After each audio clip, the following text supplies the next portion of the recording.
بسم اللہ والحمد للہ والصلاة والسلام علی رسول اللہ وعلی آلہ وصحبہ ومن والاه رب اشرح لی صدری ویسر لی امری واحلل عقدۃ من لسانی یفقہوا قولی اللہم انفعنا بما علمتنا وعلمنا ما ينفعنا وزدنا علما آمین یا رب العالمین۔ کتاب ریاض الصالحین میں آج ہمیں جس باب کے مطالعے کا آغاز کرنا ہے اس کا عنوان ہے باب الوصیۃ بالنساء، عورتوں کے بارے میں تلقین، عورتوں کے بارے میں نصیحت۔ پچھلا جو ہم نے باب پڑھا تھا اس میں ایک روایت آئی تھی کہ جس میں نبی اکرم صلی اللہ علیہ وسلم نے فرمایا کہ اللہم انی احرج حق الضعیفین الیتیم والمرأة، اے اللہ بے شک میں لوگوں کو ڈراتا ہوں، گناہ کا احساس دلاتا ہوں، حرج کا، تنگی کا، دو کمزور طبقات کے حوالے سے، ایک یتیم اور ایک عورت۔ کیونکہ یتیم کا معاملہ بھی یہ ہے کہ اس کے سر پہ سے سایہ اٹھ گیا ہے، اس کے نان نفقے، اس کی تمام جو ضرورتیں ہیں اس کی کفالت کرنے والا کوئی نہیں ہے۔ اسی طریقے سے جو عورتیں ہیں، عورتوں کو اللہ تعالیٰ نے معاشی طور پر ڈیپینڈنٹ بنایا ہے مردوں کے، شوہروں کے، باپوں کے، بھائیوں کے، اور ان پر ذمہ داری نان نفقے کی، کھانے کمانے کی نہیں ڈالی۔ تو اس وجہ سے ظاہری بات ہے وہ ڈیپینڈنٹ ہیں۔ جب وہ ڈیپینڈنٹ ہیں کچھ معاملات میں تو لوگ ان پر بالادست ہیں، ان کے شوہر، ان کے باپ، ان کے بھائی، اور جہاں پر بھی اختیار ہوتا ہے، طاقت ہوتی ہے، وہاں پر اس کا امکان پایا جاتا ہے کہ اس کا ابیوز کیا جائے گا، اس آزادی کا غلط استعمال کیا جائے گا، اور یہ ہوتا ہے دنیا میں۔ وکٹر فرینکل بہت مشہور سائیکالوجسٹ ہے، اس نے ایک دفعہ کہا تھا امریکہ کے بارے میں کہ میں تو یہ چاہتا ہوں کہ جس طرح ایک پوسٹ پر انہوں نے اسٹیچو آف لبرٹی نصب کیا ہے تو چاہیے کہ دوسرے پوسٹ پر اسٹیچو آف رسپانسبلٹی بھی نصب کریں۔ تو لبرٹی یا فریڈم اور رسپانسبلٹی یہ ساتھ ساتھ چلتے ہیں، اور یہ بات ہمیں معلوم ہے کہ power tends to corrupt, power جہاں پر آتی ہے وہاں اس کے ساتھ اس کا ابیوز، اس کی کرپشن بھی آتی ہے۔ تو اس وجہ سے خاص طور پہ نبی اکرم صلی اللہ علیہ وسلم نے بھی اس روایت میں تلقین کی، امت کو ڈرایا کہ دو کمزور طبقات، یتیم اور عورت، اس کے بارے میں تمہیں اللہ سے ڈراتا ہوں، اللہ کا خوف دلاتا ہوں۔ تو یہ جو اگلا باب ہے اس میں اسی حوالے سے، عورتوں کے حوالے سے حسن سلوک کی تلقین۔ پہلی آیت سورہ نساء کی ایک آیت کا ٹکڑا امام نووی علیہ رحمہ لے کر آئے ہیں۔ قال اللہ تعالی اعوذ باللہ من الشیطان الرجیم بسم اللہ الرحمن الرحیم وعاشروہن بالمعروف، کہ اے لوگو عورتوں کے ساتھ، خاص طور پہ بیویوں کے ساتھ معاشرت رکھو، ان کے ساتھ گزران کرو بہت بھلے طریقے پر، بہت معقول طریقے پر، بہت اچھے طریقے پر۔ ظاہری بات ہے کہ مرد اور عورتوں کا جو تعلق ہے، شوہر اور بیوی کا جو تعلق ہے خاص طور پر، وہ دو طرفہ ہے۔ قرآن مجید نے کہا ہے کہ ہن لباس لکم وانتم لباس لہن، تمہاری بیویاں تمہارے لیے بمنزلہ لباس ہیں اور تم ان کے لیے لباس کے مانند ہو۔ تو ایک لحاظ سے تو یہ حکم دونوں کے لیے ہے۔ مردوں کو یہ حکم ہے کہ وہ عورتوں کے ساتھ اچھی گزران رکھیں، اچھی معاشرت رکھیں، عورتوں کو بھی یہ حکم ہے کہ وہ مردوں کے ساتھ اچھی گزران رکھیں۔ لیکن جیسے میں نے عرض کیا ہے کہ کچھ وجوہات سے اللہ تعالیٰ نے گھر کے ادارے میں مرد کو بالادستی دی ہے۔ الرجال قوامون علی النساء، کہ جو شوہر ہیں وہ بیویوں پہ نگران ہیں، وہ ان کے کفیل ہیں، وہ ان کی ضرورتوں کے نگران بھی ہیں اور ان پر بالادست بھی ہے۔ وَلِلرِّجَالِ عَلَيْهِنَّ دَرَجَةٌ، کہ جو مرد ہیں ان کو ایک درجہ اوپر دیا گیا ہے گھر کے ادارے میں۔ اور اس لحاظ سے بھی اس بات کو سمجھنا چاہیے کہ شرف انسانیت میں اللہ تعالیٰ کے تقرب کے حوالے سے روحانی طور پر، اخلاقی طور پر مرد اور عورتیں برابر ہیں۔ قرآن مجید میں چونکہ عام طور پہ اسلوب یہی ہے کہ جو صیغہ استعمال کیا جاتا ہے وہ مذکر کا صیغہ استعمال کیا جاتا ہے۔ عورتوں کے اندر جو ایک فطری حیا ہے اس کا لحاظ اللہ تعالیٰ نے رکھا ہے، ان کو ہر جگہ جو ہے وہ مؤنث کے صیغے میں ان کو مخاطب نہیں کیا گیا، مردوں کو خطاب کیا جاتا ہے اور عورتیں بھی ان تمام چیزوں میں شامل ہوتی۔ لیکن کچھ جگہوں پر قرآن مجید میں خاص طور پر کچھ خواتین کی طرف سے جیسے یہ ایک کہہ لیجیے شکوہ بھی سامنے آیا کہ اللہ تعالیٰ مردوں کا تذکرہ کرتے ہیں، ان کو مخاطب بناتے ہیں، ہمیں مخاطب نہیں بناتے۔ تو ان جو آیات ہیں ان کے اسباب نزول میں اس طرح کی روایتیں بھی نقل ہوتی کہ پھر وہ آیت نازل ہوئی کہ ان المسلمین والمسلمات والمؤمنین والمؤمنات، اور بہت سے اوصاف بیان کیے، وہاں مردوں کا الگ تذکرہ کیا، عورتوں کا الگ تذکرہ کیا۔ لیکن ویسے قرآن مجید اپنے عموم میں یہ بات بتاتا ہے، من عمل صالحا من ذکر او انثی وهو مؤمن فلنحینہ حیاۃ طیبہ، جو کوئی بھی نیک عمل کرے گا، بھلا عمل کرے گا، چاہے وہ مرد ہو چاہے وہ عورت ہو، ہم اس کو بہت پاکیزہ زندگی عطا کریں گے اور ہم اس کو ان کے اچھے اعمال کا بہت اچھا بدلہ دیں گے۔ یا سورہ آل عمران کے آخری رکوع میں فرمایا فاستجاب لهم ربهم انی لا اضیع عمل عامل منکم من ذکر او انثی بعضکم من بعض،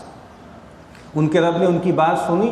اور کہا کہ بے شک میں تم میں سے کسی عمل کرنے والے کے عمل کو ضائع کرنے والا نہیں ہوں، چاہے وہ کوئی مرد ہو چاہے وہ کوئی عورت ہو، اور تم بعض ہی میں سے ہو، تم ایک دوسرے میں سے ہو۔ اور جیسے کہ ہمیں معلوم ہے کہ وہ مراتب دین میں کہ جو کسبی ہیں، جو انسان اپنے کسب کے ذریعے حاصل کر سکتا ہے، وہ مردوں کے لیے بھی کھلے ہیں، وہ عورتوں کے لیے بھی کھلے ہیں۔ نبوت و رسالت کا معاملہ ایسا ہے کہ وہ وہب ہے، وہ اللہ کی عطا ہے، وہ ایکوائرڈ نہیں ہے کہ انسان اپنے کسب سے، اپنی کوشش سے، اپنی محنت سے حاصل کر لے۔ یہ تو استفاء ہے، یہ تو اجتباء ہے، اللہ تعالیٰ جس کو چاہتے ہیں چنتے ہیں، جس کو چاہتے ہیں منتخب کرتے ہیں۔ لیکن اس کے بعد جو دین میں جتنے بھی بڑے اونچے مراتب ہیں، چاہے وہ صدیقیت ہے، چاہے وہ شہادت ہے، چاہے وہ صالحیت ہے، چاہے وہ ولایت ہے، وہ سارے مرتبے جس طرح مردوں کے لیے کھلے ہیں اسی طریقے سے عورتوں کے لیے بھی کھلے ہیں۔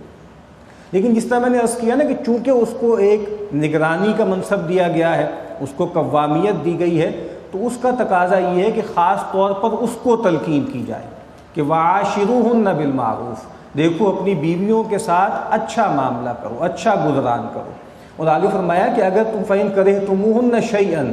اگر تمہیں اپنی بیویوں میں کوئی چیز ناپسند لگتی ہے، ناگوار لگتی ہے، فَعَسَىٰ أَن تَكْرَهُوا شَيْئًا وَيَجْعَلَ اللَّهُ فِيهِ خَيْرًا كَثِيرًا،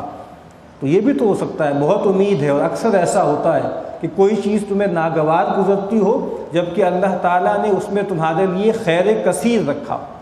اب ظاہر بات ہے یہ حکم عورتوں کے لیے بھی ہے نا، عورتوں کو بھی اپنے شوہروں میں بہت سی چیزیں ناگوار گزرتی ہیں، بہت سی چیزیں بری لگتی ہیں، لیکن چونکہ وہ اس طریقے سے ان کے اندر اسرٹیونیس نہیں ہوتی، اس طریقے سے ان کے اندر اپنے آپ کو اسرٹ کرنا نہیں ہوتا، اس وجہ سے وہ اس طرح اس کا اظہار نہیں کر پاتی، جبکہ مرد جو ہے وہ اس کا اظہار جو ہے وہ بے محابہ کر دیتا۔ تو کہا کہ اپنی بیویوں کے ساتھ معاشرت اختیار کرو، بہت اچھی معاشرت، بہت عمدہ معاشرت۔ اس کے بعد سورہ نساء کی آیت نمبر 129 ہے، فرمایا کہ وَلَن تَسْتَطِيعُوا أَن تَعْدِلُوا بَيْنَ النِّسَاءِ وَلَوْ حَرَصْتُمْ، اور تم ہرگز اس کی استطاعت نہیں رکھتے کہ تم عورتوں کے درمیان یعنی بیویوں کے درمیان بالکل عدل کر سکو، چاہے تمہاری کتنی ہی خواہش ہو۔ فَلَا تَمِيلُوا كُلَّ الْمَيْلِ، تو پھر یہ مت کرنا کہ ایک ہی کی طرف پوری طرح جھک جاؤ، فَتَذَرُوهَا كَالْمُعَلَّقَةِ، اور دوسری کو بالکل جیسے معلق چھوڑ دو، یعنی نہ تو وہ شوہر والی ہو اور نہ ہی جو ہے وہ بغیر شوہر کے ہو، کہ وہ ہے بھی نکاح میں لیکن نکاح میں بھی نہیں ہے۔ وَإِن تُصْلِحُوا وَتَتَّقُوا فَإِنَّ اللَّهَ كَانَ غَفُورًا رَحِيمًا، اور اگر تم اصلاح کا رویہ اختیار کرو اور اگر تم تقوی اور خدا خوفی کا رویہ اختیار کرو تو بے شک اللہ تعالیٰ بہت ہی بخشنے والا، بہت ہی مہربان ہے، رحم کرنے والا۔ قرآن مجید میں اجازت دی گئی ہے مردوں کو ایک سے زیادہ شادی کی، اور کہا کہ 2، 3، 4 تک تم نکاح کر سکتے ہو، لیکن اسی آیت میں فرمایا کہ فَإِن خِفْتُمْ أَلَّا تَعْدِلُوا فَوَاحِدَةً، لیکن اگر تمہیں اندیشہ ہو کہ تم بیویوں کے درمیان عدل نہیں کر سکو گے تو پھر ایک پر ہی اکتفا کرو۔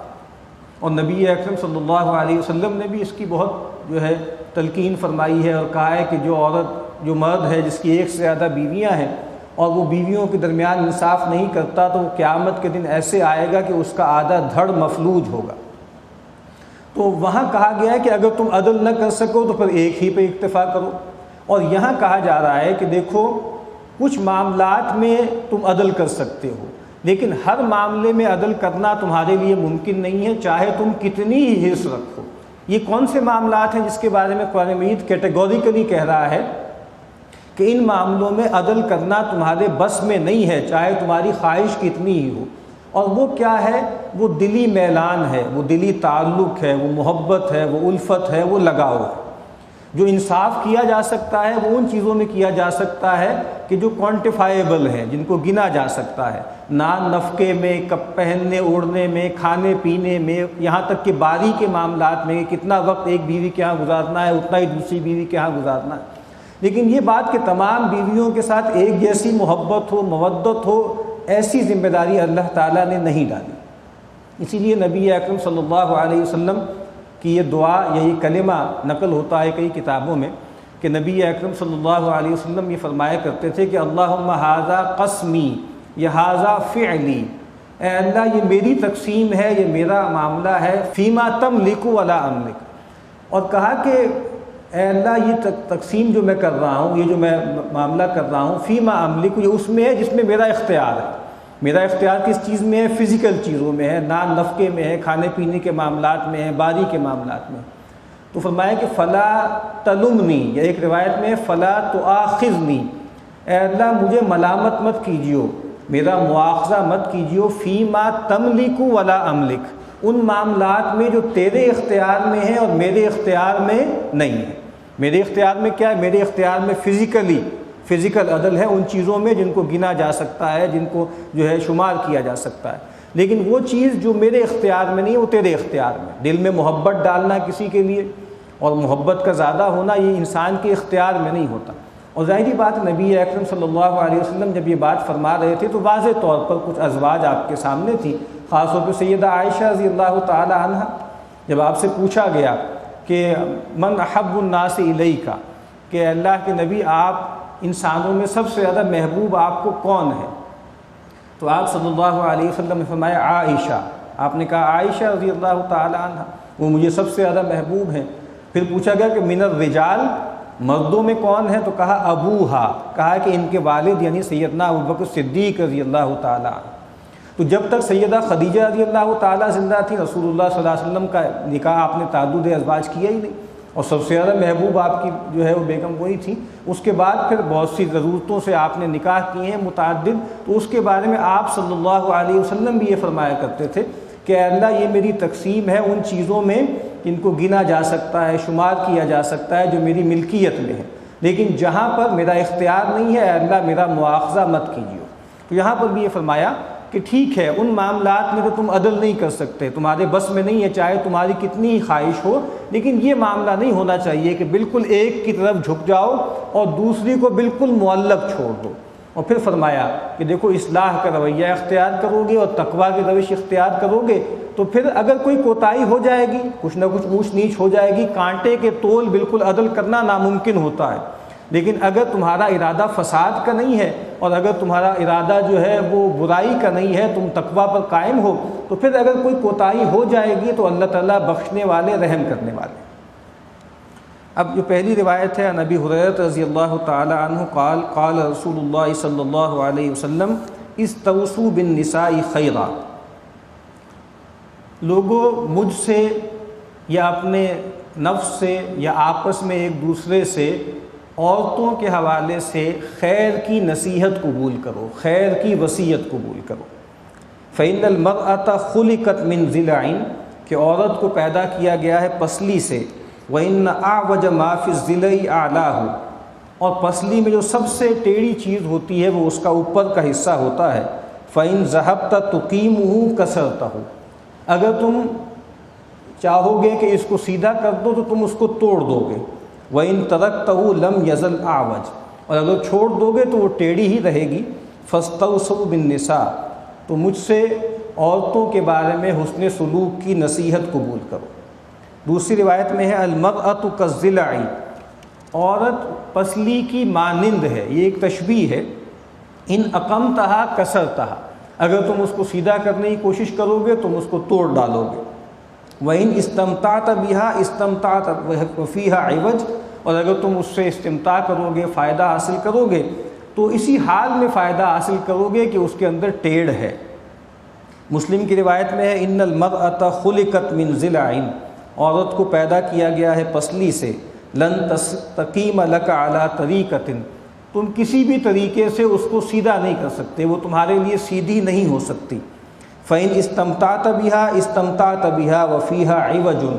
اگر تم اس سے فائدہ اٹھا لو تو اسی حالت میں فائدہ اٹھاؤ گے کہ اس کے اندر ٹیڑھ ہے۔ وإن ذهبت تقيمها كسرتها، اور اگر تم چاہو گے کہ اس کو سیدھا کر لو تو تم توڑ دو گے۔ وَكَسْرُهَا طَلَاقُهَا، اور توڑنے کا مطلب کیا ہے؟ توڑنے کا مطلب اس کو طلاق دینا ہے، اس کو چھوڑ دینا۔ اب یہاں ایک بات کہی گئی ہے عورتوں کے حوالے سے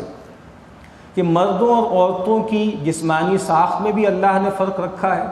مردوں اور عورتوں کی نفسیاتی ساخت میں بھی اللہ تعالیٰ نے فرق رکھا۔ یہاں جو کہا گیا ہے نا کہ پسلی سے پیدا کیا گیا، یہ ایسے ہی ہے جس طرح قرآن مجید نے کہا ہے کہ خلق الانسان من عجل، انسان کو عجلت کے خمیز سے پیدا کیا گیا۔ تو اسی طریقے سے کہا ہے کہ مرد کی نفسیاتی ساخت اور طرح کی ہے، عورتوں کی نفسیاتی ساخت اور طرح کی ہے۔ انسان کا مسئلہ یہ ہے کہ وہ چاہتا ہے کہ جیسے وہ سوچتا ہے، جیسے وہ محسوس کرتا ہے، جیسے اس کے تخیلات ہیں، جیسے اس کے احساسات ہیں، وہ چاہتا ہے باقی تمام لوگ بھی ایسے ہی سوچا کریں، تمام لوگ بھی ایسے ہی محسوس کیا کریں۔ اور یہ جو ایک فلسفے میں بھی ایک پورا سکول ہے جس کو کہتے ہیں سولپسسزم۔ سولپسزم کیا ہوتا ہے کہ انسان کے لیے بس ایک واقعی چیز جو حقیقی کیا ہے وہ اس کا اپنا ذہن ہے، باقی انسان خارج کی کسی چیز کو ثابت نہیں کر سکتا۔ اب ہوتا کیا ہے، انسان جو کچھ خود محسوس کرتا ہے، سوچتا ہے، بس ویسے ہی دوسروں کو قیاس کرتا ہے، ورنہ خارج کی کسی چیز کو جاننے کا اس کے پاس کوئی ذریعہ نہیں۔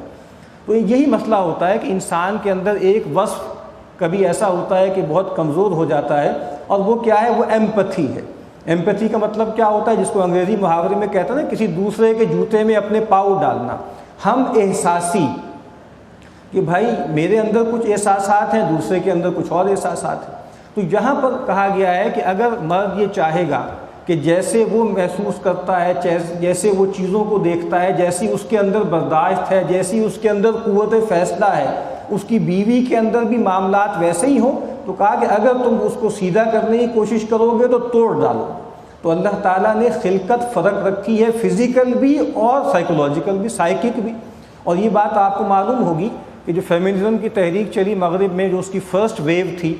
اس میں تو یہ تھا کہ مرد اور عورت برابر ہیں، ایک جیسے ہیں، اور ریس کرنے کی کوشش کی۔ پھر سیکنڈ ویو آئی، اب جو تھرڈ ویو ہے اس کا ویو بالکل بدل چکا ہے، اور وہ کہتے ہیں کہ نہیں، مرد الگ ہیں، عورتیں الگ ہیں، اور یہ عورتوں کے ساتھ زیادتی کی گئی ہے کہ ان سے یہ مطالبے کیے گئے کہ وہ مردوں جیسا بنے، فزیکل فیچرز میں بھی، نفسیاتی ساخت میں بھی، معاملات میں بھی، کاموں میں بھی۔ تو اب تو تھرڈ ویو فیمنزم بھی یہی کہتی ہے کہ نہیں، عورتیں الگ ہیں، ان کا ایک الگ نفسیاتی وجود ہے، مردوں کا ایک الگ نفسیاتی وجود ہے، اور ان کی ایتھیکل ویلیوز بھی مختلف ہیں۔ اس کو کہتے ہیں نا ethics of care and compassion. عورتوں کے اندر اور طرح کی اخلاقی حص ہوتی ہے، وہ زیادہ بیدار ہوتی ہے، ان کے اندر کیئر ہے، ان کے اندر کمپیشن ہے، ان کے اندر انفعال پایا جاتا ہے۔ تو یہ جو روایتیں یہاں بیان کی گئی ہیں، اس کا مفہوم بھی یہی ہے کہ عورتیں مردوں سے مختلف ہیں۔ اور لیکن مسئلہ یہی ہوتا ہے کہ ہمارے ہاں چونکہ ایک خاص طرح کا شوونزم ہے، تو ہم یہی سمجھتے ہیں کہ عورتیں کم تر ہیں، اور طرح طرح سے ہم ان کو رسوا کرنے کی کوشش کرتے ہیں، ان کے لیے عجیب عجیب اصطلاحات استعمال کرتے ہیں۔ اسی جو روایت ہے اس کے ذیل میں ایک اردو ترجمہ بہت مشہور ہے، اس کی شرح بھی ہے، وہاں دو الفاظ لکھے خواتین کے بارے میں کہ اصل میں خواتین جو ہوتی ہیں وہ بد عقل ہوتی ہیں اور کج فطرت ہوتی ہیں۔ تو پڑھ کے افسوس ہوا بہت، کج فطرت کہنا کسی کو، وہ فطرت جس پہ اللہ تعالیٰ نے انسانوں کو خلق کیا ہے، فطرت اللہ التی فطر الناس علیہا لا تبدیل لخلق اللہ، اور اللہ کے نبی فرما رہے ہیں کل مولود یولد علی الفطرہ۔ لیکن بہرحال بدقسمتی یہ ہے کہ مسئلہ یہ ہوتا ہے کہ مرد جب کلام کرتا ہے عورتوں پر تو اپنے آپ کو شوہر اور عورت کو بیوی کے کردار میں رکھ کے گفتگو کرتا ہے۔ کبھی اگر وہ خیال کرے نا کہ میری ماں بھی ایک عورت ہے اور میری بیٹی بھی ایک عورت ہے، اور میں یہ بات اپنی ماں کے بارے میں کہہ رہا ہوں یا بیٹی کے بارے میں کہہ رہا ہوں، تو شاید نہ کہہ پائے، لیکن بدقسمتی یہی ہے نا کہ مرد عورت کے بارے میں کلام شوہر بن کے کر رہا ہوتا ہے۔ تو بہرحال یہ ایک بدقسمتی ہے ہمارے مذہبی طبقات کی۔ تو یہاں پر یہ بات فرمائی کہ اللہ کے نبی نے فرمایا ہے کہ اس کے اندر ایک ٹیڑھ ہے، ایک فرق پایا جاتا ہے اس کی شخصیت میں، اگر تم چاہو گے کہ وہ ختم ہو جائے تو وہ نہیں ہوگا، اور تم توڑ دو گے، اور پھر تمہارا گزارا اس کے ساتھ مشکل ہو جائے گا۔ اور توڑنے کا مطلب یہ ہے کہ تم اس کو طلاق دے دو گے، فارغ کر دو گے، اور بعد میں ہو سکتا ہے تمہیں پچھتاہٹ اس حوالے سے ہو جائے۔ تو نبی اکرم صلی اللہ علیہ وسلم 2 مرتبہ ایک روایت میں فرمایا کہ استوصوا بالنساء خیرا، کہ میں تم کو نصیحت کرتا ہوں، تلقین کرتا ہوں عورتوں کے بارے میں خیر کی۔ اللہ تعالیٰ سے دعا ہے کہ ہمیں نبی اکرم صلی اللہ علیہ وسلم کے اس فرمان کو سمجھنے اور عمل کرنے کی توفیق عطا فرمائے۔